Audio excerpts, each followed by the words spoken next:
हम देखेंगे कि ए की पावर 0 बराबर 1 कैसे होता है। जरा सोचिए, मैं अगर ए की पावर 3 लिखूं तो आप कह सकते हैं ए गुने ए गुने ए।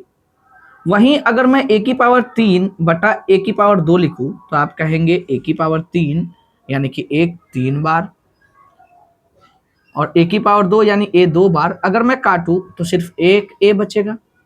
वहीं अगर मैं ए की पावर 3 को जब मैं ए की पावर 2 से भाग दूंगा तो 3 में से जब मैं 2 घटाऊं तो ए की पावर 1 जो कि ए के बराबर है। यानी कहने का यह अर्थ है कि अगर ए की पावर m बटा ए की पावर n हमारे पास हो तो मैं इसे ए की पावर m घटा n लिख सकता हूं इन दो चीजों की सहायता से। तो असल में मैं क्या ए की पावर 1 भागा ए की पावर 1 बराबर में ए बाई ए लिख सकता हूं, बिल्कुल, जो कि 1 के बराबर है।